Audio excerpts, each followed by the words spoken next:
das Hauptquartier des irakischen Geheimdienstes mit Marschflugkörpern angegriffen. Der Grund?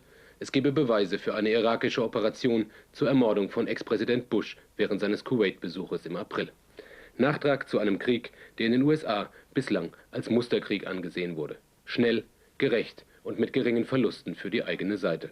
Eine Einschätzung, die von vielen Soldaten, die die Operation Desert Storm mitgemacht haben, nicht mehr unbedingt geteilt wird. Mehr als 7000 Golfkriegsteilnehmer leiden nach Angaben der Reservistenorganisation American Legion an rätselhaften Erkrankungen. Anfang dieses Monats ist ein Ausschuss des amerikanischen Repräsentantenhauses der Sache nachgegangen. Das Golfkriegssyndrom oder Heimkehr in den Schmerz. Ein Film von Britta Sandberg. Desert Storm, ein Krieg als Planspiel. Nie zuvor waren Computer und Elektronik so wichtig für den Sieg. Menschen, sofern es sich um einfache Soldaten handelte, waren eher Beiwerk. Brennende Ölquellen, verseuchtes Trinkwasser, ungewohntes Klima, das alles schränkte ihre Einsatzfähigkeit ein. 2 Jahre nach dem Krieg zeichnen sich die Folgen ab. Bei der Veteranenorganisation American Legion katalogisiert man die Narben des Sieges. Krankheiten, die zurzeit noch niemand so richtig erklären kann. Die offiziellen Spekulationen über mögliche Ursachen reichen von Luftverschmutzung durch den Qualm brennenden Öls bis hin zu Infektionen durch Wüsteninsekten.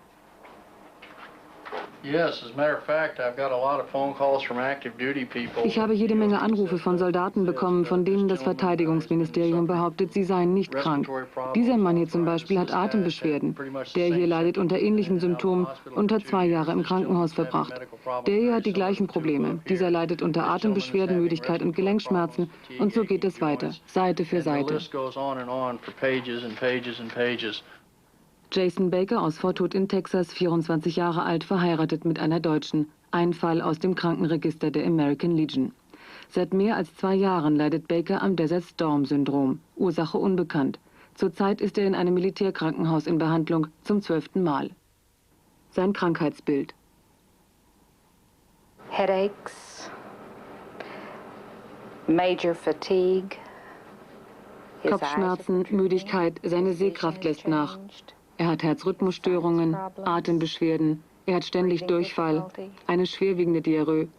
Seine Knochen, seine Muskeln, seine Gelenke tun ihm weh. It isn't a constant diarrhea, but when he has it, it's major.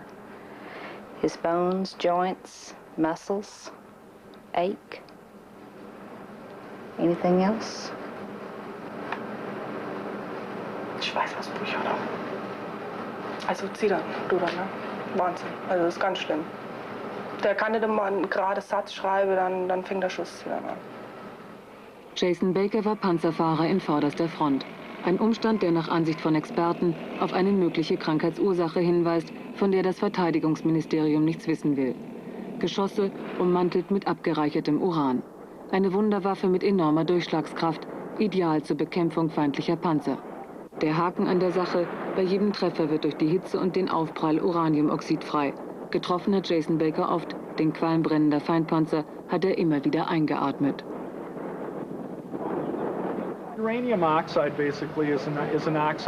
Uraniumoxid ist eine Art Staub aus reinem Uranium. Es kann vom Körper über 2 Arten aufgenommen werden. Entweder man atmet es ein oder man nimmt es über den Mund auf, das heißt, man isst es praktisch. Ist Uraniumstaub erst einmal im Körper, wird er vom Knochensystem oder auch der Lunge aufgenommen, in der Uraniumpartikel zu schweren Schäden führen können. Über die Lunge kann Uranium dann auch in den Blutkreislauf gelangen. All das ist bekannt und auch die gesundheitlichen Schädigungen durch Uranium im menschlichen Körper sind hinreichend dokumentiert worden. Besonders gefährdet sind Soldaten, die unter Friendly Fire, das heißt irrtümlich unter Beschuss aus den eigenen Reihen gerieten. In allen Fällen, in denen uraniumummantelte Geschosse verwendet wurden, hat das Verteidigungsministerium mittlerweile eine 5-jährige Beobachtung dieser Soldaten angeordnet.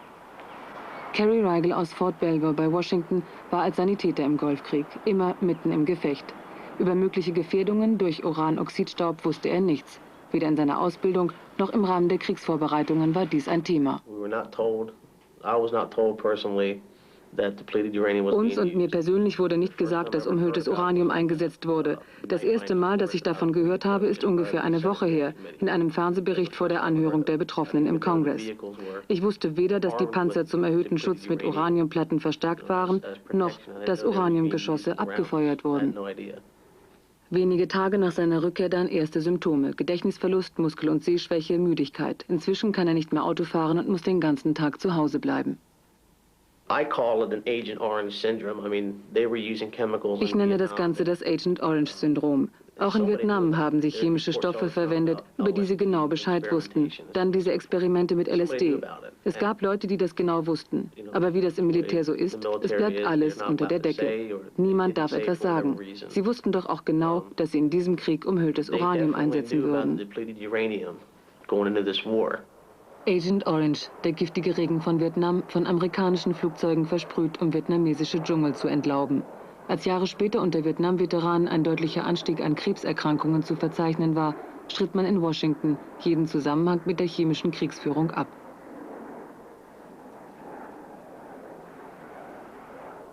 Auch heute weist das Verteidigungsministerium eine Gefährdung der Truppen durch den Einsatz uraniumummantelter Geschosse weit von sich. Immerhin will man jetzt eine offizielle Schadensbilanz aufstellen.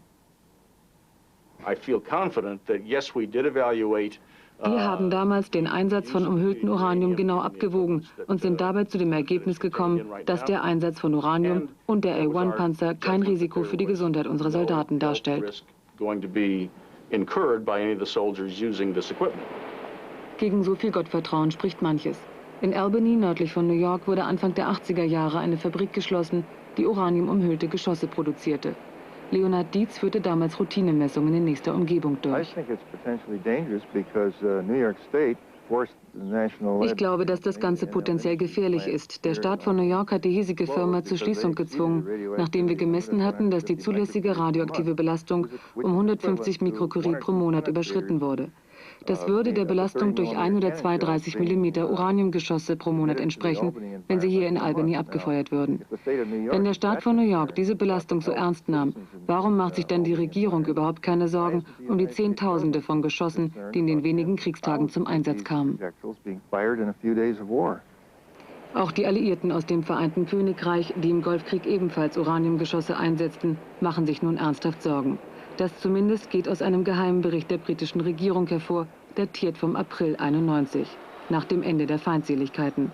Ein Journalist der Tageszeitung The Independent konnte das Geheimdokument einsehen. Es handelte sich um eine Einschätzung des radioaktiven Mülls, der von den Alliierten auf dem Schlachtfeld im Persischen Golf hinterlassen wurde.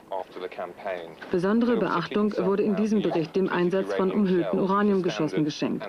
So warnte man davor, dass noch ungefähr 40 Tonnen umhülltes Uranium auf dem Schlachtfeld herumliegt. Der Bericht erwähnte dann, das könne genug sein, um 500.000 Menschen umzubringen. Mittlerweile hat auch das US-Verteidigungsministerium Maßnahmen gegen Uranverseuchung ergriffen. In einem streng abgeschirmten Militärstützpunkt in South Carolina werden Panzer dekontaminiert.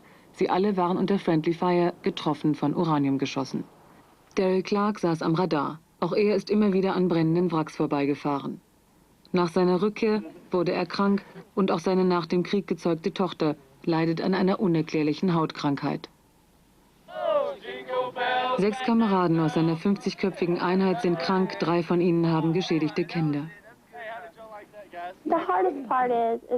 Das Schlimmste ist, dass wir nicht wissen, woher das kommt. Die Ärzte wissen es auch nicht. Was soll ich dem Kind erzählen, wenn es 2 Jahre alt ist und in den Spiegel schaut und mich fragt, warum sehe ich so aus?